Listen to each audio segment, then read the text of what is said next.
This episode is brought to you by Team Mojo, skills training and coaching for leaders who care about creating engaged and high-performing teams.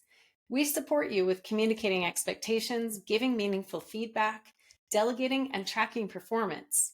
In short, we facilitate team alignment that creates stronger commitment to your organization's purpose.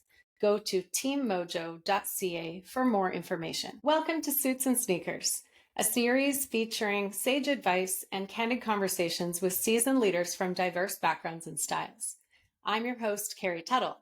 With my guests, we deep dive into the areas of team engagement, motivation, and effective performance management. Get ready to be inspired and transform your approach to leadership. Please like, subscribe, or follow to be notified when episodes are released. Let's get started. It's my pleasure to speak with Judith Virag today, CEO of Clean Club Calgary and co-author of Culture Revolution.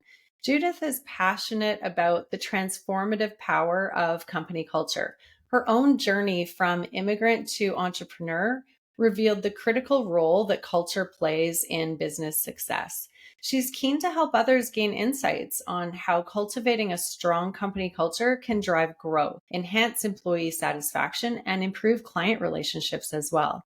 She's built her own company on values of trust, transparency, and respect, fostering an environment where both employees and clients thrive. And Judith was too modest to put it in the bio, but her company, Clean Club Calgary, was a winner of the 2024 Alberta Business Award of Distinction. So, Judith, welcome to Suits and Sneakers. Hi, how are you today? Wonderful. Yeah, thank you. I'm so glad you're here. Happy to be here. Yeah. Maybe you can give us a little bit more of your backstory on what you were doing before you founded Clean Club Calgary. Yeah, absolutely. So I am a former refugee. So nothing serious like what's happening now with the Ukraine. We were Okay. just kind of wanted to leave Hungary to get a better life. So we were leaving the communist system. And when I say communist system, everybody's like, ooh, oh my God, especially in North America. But actually, as a kid, it was really nice, really organized. We had always things to do. So as a kid, it was a really, really good system. And I am actually very happy that I grew up in that system. And then when we went through refugee camp, so now when I look at the newcomers, they are struggling a little bit, and we did all that struggle in the refugee camp because we were waiting for our status. And then when we arrived here, I went to high school. I was very lucky to actually go to regular high school. I went to St. Mary's High School because I was 3 months shy of my 18th birthday. And because we spent 3 years in the refugee camp, I had to start grade 10. So that was an experience in itself. And it's everything like what you see on the movies. Because I experienced high school at a later age, so I can kind of laugh about it now. And even being in it, it was kind of comical to me, some of it, and some of it was absolutely fantastic, of course. And comical, I mean in a good sense as well. And then when I was done high school, I did a little bit of work. I did everything from cleaning office buildings to working at the University of Calgary and washing dishes, making sandwiches, whatever you could do, you did work. And then eventually I became a receptionist. So that's how I started my administrative career. And I worked myself up to be an executive assistant. And I worked for fairly large organizations like Citibank. I worked for PricewaterhouseCoopers and Calgary Flames. It was phenomenal career. What I found in my career as an executive assistant was that everything landed on my desk that was not my responsibility because I was a workhorse. I always been a workhorse. So, and not only that, but I also have the brains with it. So I learned tons. And then what really got me is the accountability piece, that how come I'm accountable and not other people, and what big corporations are doing about that, keeping because you get lost in the system when you're in a big corporation. And also when you're in a big corporation, I think the whole HR aspect, especially in Canada, is a lot harder because of the very strong employee laws, right? Mm. So and I just got burnt out, I'll be honest. So I kind of wanted my freedom. And then that's how I started Clean Club Calgary. I didn't actually start cleaning like, ooh, I'm going to build a company. I started the cleaning career as a solo cleaner. But then what happened was I was referred and referred because I had a really big network of, people who had money who could afford cleaning. And then eventually I can do it on my own. So that's how the journey started in cleaning. So how many years ago was it that you hired your first employee?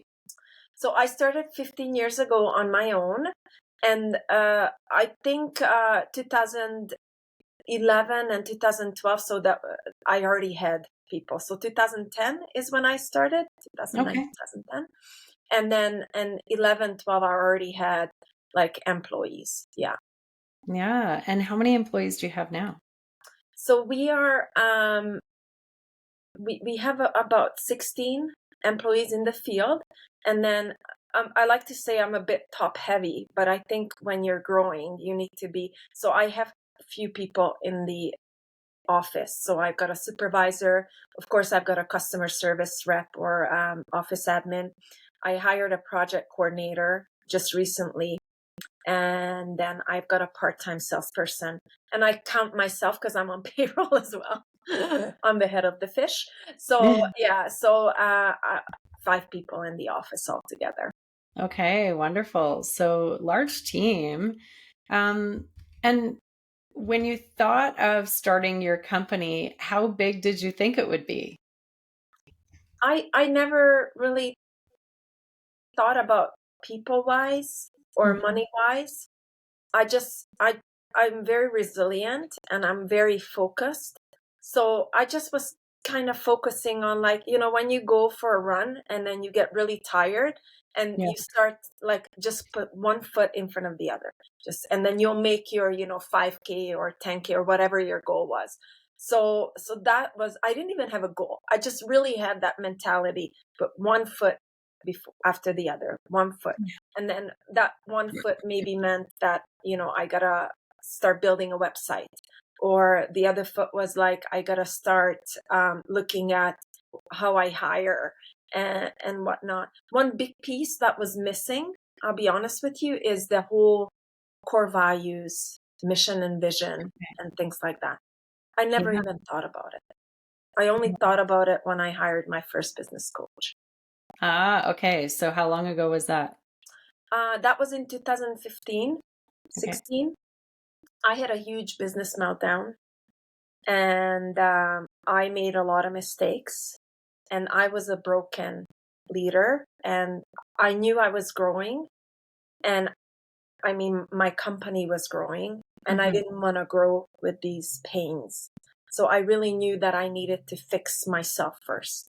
So you know Mm. how you're in a bad relationship and then you either Google divorce lawyer or a therapist. So I Mhm. Googled a therapist. What a great Audacious analogy. therapist.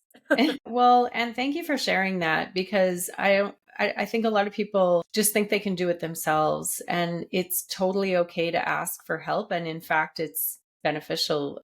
You have found anyway, you shared that with me. So deciding what your values were, how did that feed into your corporate culture? So hiring is like the whole retaining of team members, hiring is very difficult in my industry because it's a high turnover industry. People don't talk about this, like when you get a customer, they're like, I want the same cleaner. Like, I'm like, I want the same cleaner too, but we are in 2024 and there's no more career cleaners. Mm, It's an in-between job for people. So people don't talk about that you need to accept that your industry is a high turnover industry. So I mhm, had a BHAG. My BHAG was that I wanted team members to knock on our doors. They want to work here because in the city, we're the best in our industry. So when I built the core values, I actually built it. So my coach was Vince Fowler, and he's fantastic. So he said, Judith, when you build your values, you should involve your team, because when you involve your team, they develop this with you and they make it their own. Yes. Right? So we did that, and it was a fantastic experience. It was a fun day. And now we hire, fire, give reviews. Everything is based on core values. I have incorporated it into my review process. I just have annual reviews because we have instant feedback in our business. Because if you do something in a customer's home that they don't like, we need to let the team know right away, right? Because otherwise they're going to keep making that same mistake, right? So we do once a year review, and I review each value and I explain how that team member is exhibiting that value. Can you give an example, like one of the values, and then an example of some behaviors that you noticed in a team member that exhibited that? I will give you the most evident one in our industry is trustworthy. So the biggest trust factor is when a customer hands you their keys to their home or their codes or whatever that is. So we take that very seriously. They are letting us into their sanctuary to provide a service. So there has to be a lot of respect.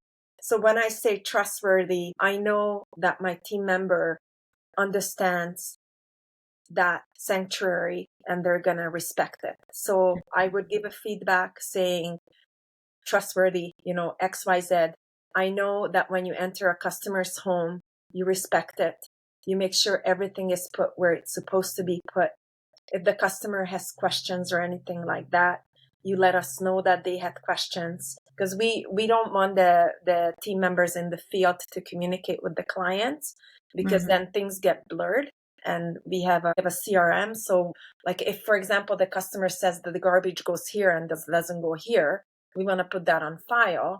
So we don't make that same mistake that we put it at the back door and the squirrels get at it. So the customers come home and they're like, they left it again at the back door. I told them many times just to walk around the corner and drop it into the garbage bin, right? So I tell my team member, I trust you that you read the notes. I trust you that you are performing the work the best of your ability. And then then it becomes so easy if that's not what they are doing. Because then I can say, my trust is a little bit broken. How are we going to build that trust back up? Tell me how we can fix this, right? And those are the difficult conversations. But I learned over time, because I suck at difficult conversations, because I used to be a people pleaser, and in some way I'm still are. You can kill that in me. So I think difficult conversation is a benefit to your team member. It's not a benefit to me to vent or to one up on another person or whatever. It's a benefit to them, because they know kind of what went wrong or what didn't go the way we want it to, and you give them a chance to fix it. I love that. I love that you turn it back to them and ask, how are we going to fix this? How are we going to repair the trust that has been broken? Yeah, coaching for me is really big. I really, we have a lot of newcomers on our team. So because I have a big experience of coming here, not speaking the language, just all deer with the headlights syndrome, like, oh my God, new country, whatever. I want to give them, even though it's cleaning, and I'm not saying that in a negative way, but some people would. I'm actually really proud what we're doing and who we are. That they are proud as well, and they learn. And they can maybe say, my legacy, I would like it to be, I worked for Judith and she showed me the way. She showed me not to be scared. She showed me that it's going to be okay. Because there's a lot of feelings about leaving your country and being in a brand new country. So yeah. Yeah, definitely. Well, and that brings up an interesting conversation, because Some of my listeners are new leaders. They've never really led anybody before. If you were to give some advice or insight into a leader who is hiring a newcomer or leading a newcomer, what do they need to know? Um, First of all, I really don't think that newcomers, it's not their fault. The rug has been pulled underneath from them. They Mm-hmm. come here and they lose all of their confidence. And then they start to apply for jobs and nobody's hiring them because they don't have Canadian experience. And that just irks me because Mm-hmm. then I hear from a lot of business owners that nobody available, I can't hire, da da da da da da. Yes, you can. If you give a chance to somebody who's a newcomer. Now, I understand that there's a language barrier. I totally get that. For us, the language barrier is not such a big deal. And the way I look at it is nowadays, like when I came here, I had to go to high school with like 20 pounds of dictionary every day for a year. So just Oh, carrying a smartphone now is not that hard. yeah. And you just, Google Translate, Chat GPT. I'll give you an example. We are going as a family through some medical stuff with my parents, and my parents' other tongue is mine. It's Hungarian. Mm-hmm. So you put it into Chat GPT, you copy and paste this mumbo jumbo from the doctor that you have no idea what it means, translate it to Hungarian. The translation is so fantastic. Yeah. And then give it to me in like a normal language. So it dumbs it down to a normal person. Yeah. So we do that. So we communicate with them through a smartphone. Also, like what we do is when we have meetings, we have a monthly meeting, we use Slack, and we have just a company meeting information channel, and we Mm-hmm. post the meeting minutes in there. So the Ukrainians, most of them are Ukrainians, but they can go in there after and they can read it and they can translate it. Mm-hmm. They are so smart. I got some of them sitting at the meeting with their smartphone and they have instant translation. Like Yeah. as I'm giving them the, PS, blah, blah, blah, blah, blah, it translates to them. Mm-hmm. So there's so many tools available. So that's what I learned is don't be afraid Mm-hmm. because this is numbers. Last year we had such a fantastic year. My industry, 350% is the normal turnover rate. Okay. 350%. Wow. We are right now at 250%. Last year, we were under 100%. Oh, great. Because the newcomers are so dedicated. They Mm-hmm. need the job, they need the experience, they need the hours, they need to feed their families, Mm-hmm. they need to demonstrate because the newcomers now they don't actually get landed immigrant status like we did when I came 35 years ago. They Okay. just get a 3-year work visa. So they Mm. actually have to prove to the government that they are going to be a tax-paying citizen. That's what the government is looking for, Ah, okay. So if they right away start with the job and, and things like that, they're going to be really successful. And there's a big misconception out there that the newcomers nowadays, they get so many benefits from the government. It's a big misconception. Okay. So what my family got, we got a fund for a year that they calculated for a family of 3 with all the living expenses, food, rent, everything. We got $1,200 back 35 years ago. We only took it for 5 months because my mom and dad, after they had the mandatory language school full time, they could go to work. I actually started working. We arrived December. I started working in January. So I had to pay my mom and dad $200. I worked for $200 a month. Now, the newcomers, they just get $3,000 per person. That's all they get. Okay. I know this because we sponsored a family 2 years ago and I helped them through all this process. So as Canadians, sometimes I think we can sit on our high horses and, like they get this and they get that, but you should really look into what they get. And they So want to make a living here. 3,000 is a lump sum Lump or sum.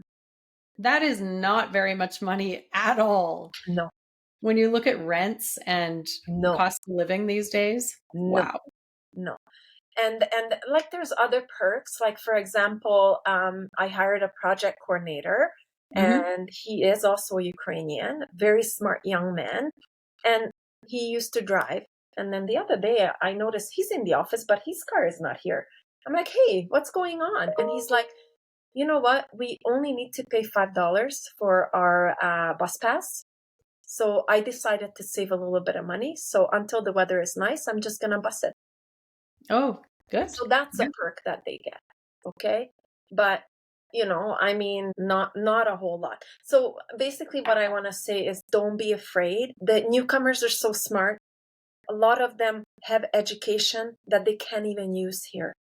Hmm. And I know I actually work closely with TIES, which is the Immigration Education Society, and they are working a lot with newcomers, and also with the Canadian government and Canadian educational institutions on Hmm. how to make sure that people who are educated, they don't actually have to go through a whole you know university degree or whatever, right? I know that's in the works because I think Canada needs to do better in that arena. So you're getting somebody who's really smart, and they're going to clean. It's going to be a bonus, you Yeah. know? Yeah. So in Yeah, my, I know a lot of them, like you see people with doctorate degrees and master's degrees who come to Canada and then they're doing a job that really you don't need that kind of education at all for that. And yet they're doing a great job and they could be doing so much more. So, yeah, the East Indian community. How many taxi drivers have you met who are doctors or engineers or, yes. whatever, because they really value education. So most of them are highly educated, and they can't use Hmm. it here, you Yeah. know, and they still come for that better life. So that's the whole thing. You know, immigration is really difficult now. The feedback that I get, that about 40% of the newcomers are finding it really hard to settle down in Canada right now, finding Hmm. it really, really hard. Prices are high, rent is high, everything is high, and the wages are not nearly coming in that direction. Yeah. Yeah, everything's going up. So for leaders, when they think about supporting their staff, right, it's not just about the job or the tasks day to day. What else can they do to relate to and make sure they're supporting their team? I like to think of it knowing your team members and knowing some of their dreams. For example, we have our monthly staff meeting, and one of my team members, because I ask them, I alternate. I either ask them, what are you grateful for? And we have a big share. Everybody says what they're grateful for. Or I ask them, what is your goal for the next month? And that can be anything, professional, personal, whatever. One of my team members shared, she's also a newcomer, and she shared that she would love to go to Lake Moraine. Is it Lake Mhm. Moraine or Lake Moraine where? Lake. Yeah. Yeah, by Lake Louise, right? Yeah. But it's crazy to get a shuttle because they changed everything now and everything. Hmm. So I was thinking about it. So I messaged her and I said, well, which day would you like to go? And then I just bought her 2 tickets with her agreement on the date and time.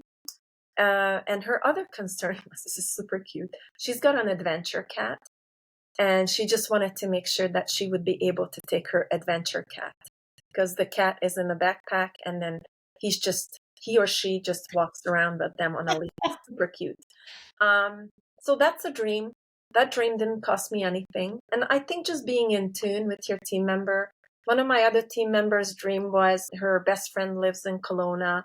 They haven't seen each other for a long time. So I said, okay, so can you or can she? Can you guys fly? I bought her friend a ticket to come and visit her here. And that again cost me nothing, Hmm. because it's not to me, it's not an expense. To me, it's an investment, because you're getting them engaged, and then you're showing them the company cares about you beyond the work, cares about you, who you are, what your aspirations are. And I would have no problem helping somebody buy a house or a car or whatever that might be. Yeah. Wow. That's I would say you're going above and beyond. I don't know that a lot of bosses would necessarily help someone buy a car or a house, but yeah, the things you're describing, like buying somebody a plane ticket, that's not that hard to do. Yeah, It's I just paid for it. It wasn't really expensive at all. And then yeah. she took some time off. They spent some quality time together. And it just worked out so well, Mm. and so I always watch for those comments, like whatever that might be. And if I can make it happen, I will certainly make it happen. And your comment about going above and beyond, I really do think it goes back to me being broken. And I really want to be the best leader possible for my team, because that's what's going to attract good team members. Again, that's, I think, not even a value. I wouldn't say, it's just an action that, maybe it's going to attract the right type of team members. The team members who are positive, the team members, who are not going to like whine and, drama. Like, I can't do drama. I just cannot. Have you experienced some drama Oh, with your team? oh yeah. Oh yeah. Well, that was part of me being broken, Hmm. because I had a lot of gossip in my company, 2015-16. I hired a lot of family and friends, and then I was part of it. I was really, really part of it, because I would take the calls at 8 o'clock at night, and I would listen to them, about all the complaints and nothing is good enough. And then I was such a not seasoned leader in a way, because I was like, I took it so at heart, and I'm like, yeah, you're right. And I didn't have the spiel yet, thank you for your feedback. Gonna let me see what I can do, so I didn't have the tools. I don't think so. I really wanted to eliminate that. And Mhm. I have implemented a zero gossip tolerance on gossip. So when it does pop up, how do you shut it down? Super easy. We just fire them. Oh, I'm okay. sorry, that sounds so harsh, but like, of course we investigate like what had happened. And I am so fortunate. I have an excellent supervisor she's just no mess with her. Okay. Mhm. Very kind, very supportive, but do not mess with her, kind, but firm. And she will let me know. And then usually I say to her, okay, Lori, how do you feel about it? What are your feelings? She tell me, and I said, just go with your gut feeling. I trust your decision 100%. Whatever you want to do. You want to Mhm. work with that person, or you want to let that person go? If we back that up, when somebody is hired and brought into your company, how do you approach the gossip discussion early on so that they're not surprised? We go through the HR manual with them, because this was developed later when we printed the HR manual. It's actually really good because it's a separate paper. It's an addendum, right? Mhm. So I say, and okay, we have this zero gossip policy. We fire for this. So do not gossip. Mhm. Honestly, we do have a very open door policy here. They can talk to Lori. They can talk to me. They actually have a buddy. So when we hire them, we assign a buddy to them. Mhm. So, and we coached our team that if it's an uncomfortable conversation that they don't want to have, they should alert management so we can have that conversation with them. Mhm. And then, yeah, really clear. No gossip.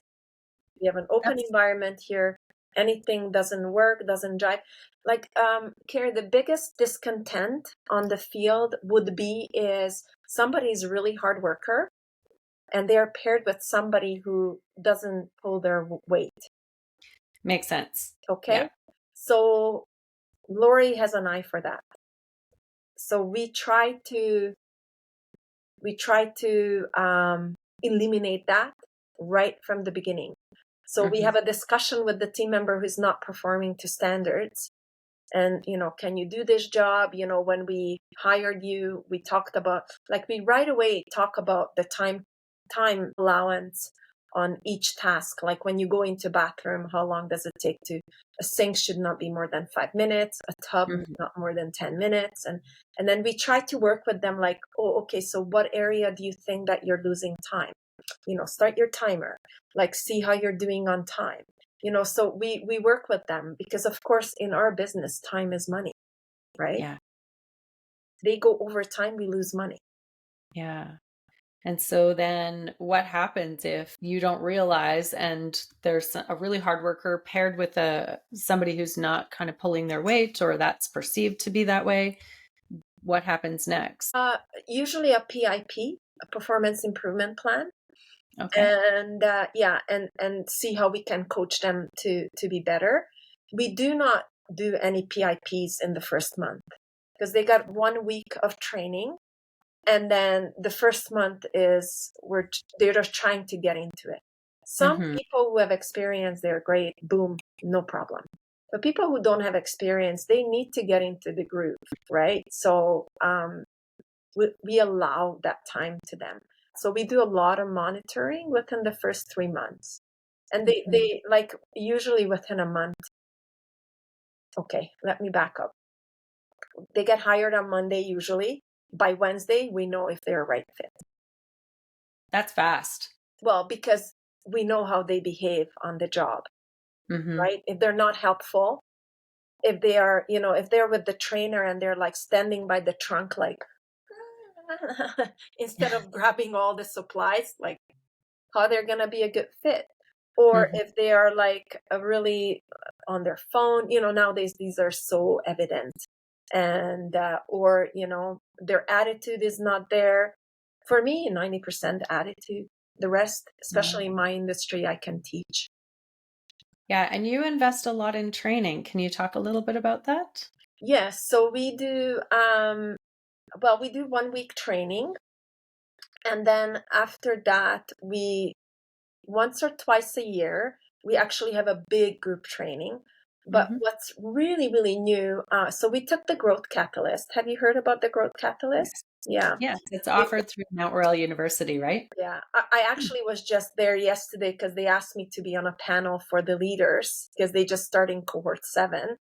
And it was just such a neat experience to be back in that environment. So when we took Growth Catalyst, we already went in with an idea of developing a training center, a hands-on training center.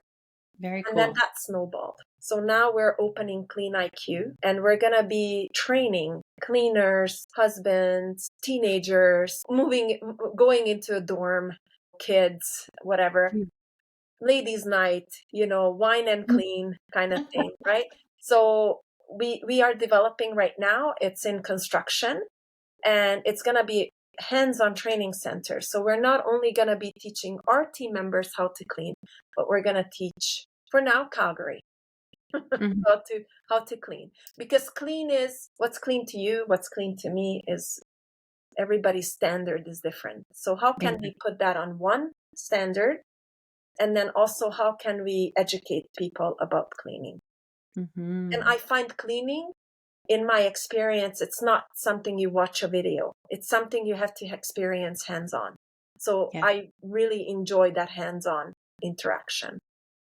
That sounds like such a gift for, like you said, teenagers who are maybe going away to university and haven't had all of the jobs at home. Maybe they've been given some chores, but not all the jobs. So they don't know how to properly clean a toilet or clean tiles and grout. So having some training on that so that they don't destroy their property is, I'm sure, really valuable. And I mean, TikTok out there, right? And then you see these people, I don't know if you ever seen that video where they clean a toilet and they put everything in that toilet. Like they put toilet bowl cleaner, shaving cream, Comet. And it's really well known in the industry. If you're educated about it, do not ever mix cleaning agents. Do not, because they can produce toxic fumes and you can actually damage your respiratory system. It's like bleach and toilet bowl cleaner, never. And have you ever heard of some people that only use bleach and they use bleach like by the jugs to clean. I And have heard of. so that only like a big value. And then also, have you ever gone to somebody's home and you see they have a beautiful countertop and it's all damaged because it's Yeah. maybe marble and they sprayed vinegar on it. Marble is a very porous stone. Mm-hmm. So vinegar is acidic. And, people think vinegar, it's green, Yeah. acidic. Even soap, this soap is a little bit acidic. So, spraying it, that burns it right away. There's nothing you can, even if you wipe it off right away, that has created damage, So people are not aware of, for example, if you have a marble shower, Mm-hmm. there's only cleaners you can use on it that is recommended by the tiling company. Wow, these are bonus tips, ninja tips. For... We should have our own wine and clean. That's right. There you go. Getting some bonus tips while we're talking about leadership at the same time, because Yeah. I didn't know that about vinegar. And I think a lot of people use those like organic cleaners and stuff like that, which probably have vinegar in them. And they use that for high-end materials. And that's probably not the best cleaner. So And yeah, everybody's on the green train, and like okay, so I'm a business owner, so time is money. yeah. So if I'm gonna do anything that they show on TikTok to clean an oven, that will never work in my lifetime while we are in that home to clean. So therefore, I gotta use Easy Off, the harshest material out there that you can actually buy in the grocery stores and whatnot. Yeah. But that's the only thing that's gonna work. I'm sorry. Mhm. So yeah, so it's anyways, that's my personal opinion, and that's how I run the company. But yeah, Yeah. soap is green, Tide is green, vinegar somewhat green. So we try to use these products. Yeah. Yeah. Yeah. Where it's the right product for Yeah. the job. Yeah. How what's your favorite part of your role?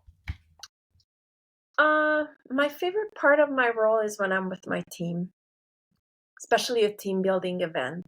Hmm. We had one recently in March, and we did an exercise on core values, aligning your personal values with the company core values. That was very Hmm. beneficial. And that was for the leadership team. And then the day after, we did a big team building event where they brought in actors, and Oh, we did a cool. lot of role playing in a good way. Yes. And we had like some of my newcomers are like, they have no idea what this is because they've never been in a team building activity like this.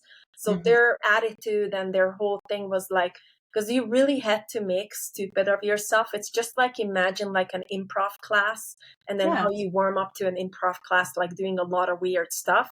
Hmm. And I was watching them, and I'm at that age where I'm like, okay, I can make stupid of myself. I don't care, right? But some of them are younger and they're like really still self-conscious and whatnot. So just watching them, they're like rolling their lives. Like, oh my God, what am I going to have to do? And by the end, they were just so engaged because we were doing these two actors were so fantastic. And we're doing all this role playing around customer service, how to deal with a difficult customer. Hmm. And that's my jam. That's my jam when I see people learning, when I see people outside of their regular comfort zone Hmm. and having fun. I love the team building situations for sure. I love that you said you bring in actors, because in my background doing a lot of sales training, we always have our participants doing role play. But when you get colleagues doing role play with each other, they tend to be a little bit um, maybe go easier on their colleagues, or they create scenarios that aren't very real. And if you bring in an actor, they will go for it. They will like really put you in a weird position or in a hard conversation. And it's way more close to real life. So I love that you gave that example, because a lot of leaders who are listening may not have thought to do that. So bring Yeah, in somebody highly, outside the organization who's trained, yeah, not just your friend or your buddy from golf, like bring in a trained actor who can really take that character on and make it as real as possible. I love that. Absolutely. And we actually went as far as we hired Ukrainian translator. So Okay. the people their language skills are not up to par yet, we asked them Mhm. to have one earbud in their ear, and we created a Zoom meeting. And then the translator, we had it at the Hungarian Hall, which is huge. So it was kind of nice. And because I have in at the Hungarian Hall. Of course. And then we had him sit a little bit farther, so when he's talking it's not bothering us, but the people who need to listen. So that was a huge part of engagement as well, because I really do think that my Ukrainian team was valuing that I wanted to include them, and Mhm. I didn't want to put them in an uncomfortable situation where, oh, okay, you're going to create this team building day, but I understand nothing, Yeah. you know? Completely And at a disadvantage to everybody else in the room. yeah. So, And yeah. then what they did at the end was about 9 of them. They literally cornered me because it was such a good and open environment that day. And I think everybody by the end got so loose. They cornered me with the translator, and then boom, the hard questions came. Like, yeah, Oh. because they really wanted, because and I was so glad, because it's hard answering some of those questions, like about tips and pay stubs, and why do we do this, why don't we do this, and whatever. But I just was so glad that they finally asked those questions, because to me that demonstrated that they didn't really understand the procedures and systems around it. Mhm. So yeah, so it was a really good day, really, really good day. Very grateful Wonderful. for that day, and trust me, I'm going to do that every year. Yeah, that's amazing. Yeah. So, Judith, if you could give yourself advice when you were younger, leading teams, what advice would you give?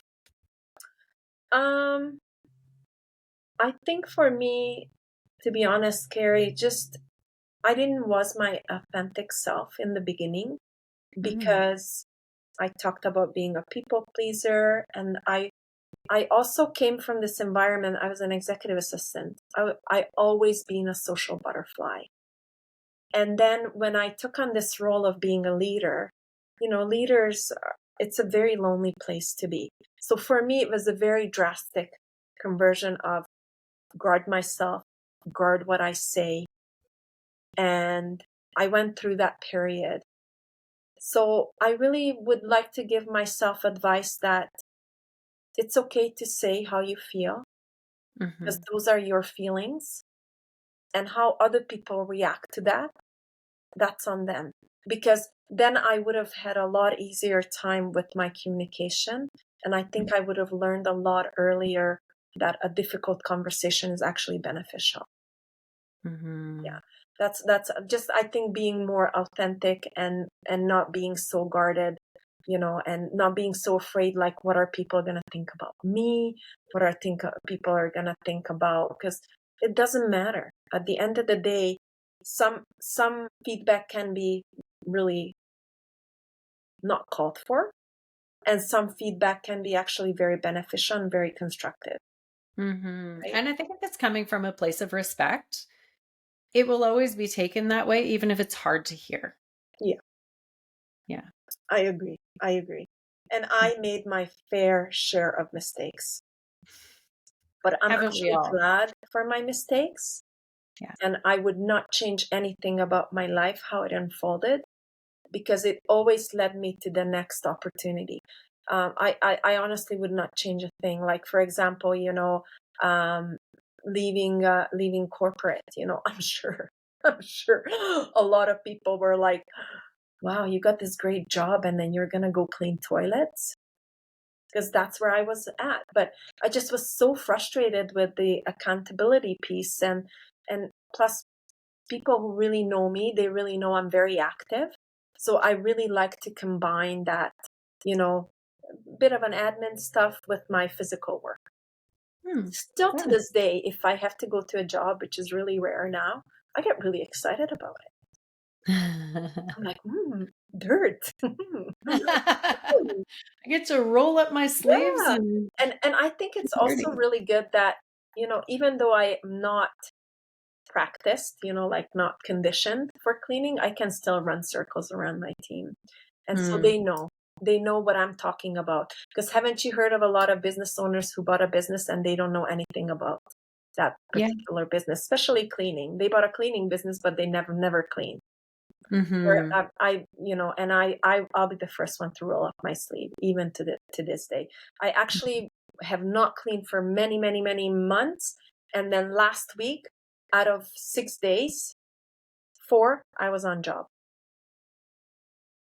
Yeah. so it was very exciting, Ah, and yeah. I Well, was there's very a lot. tired.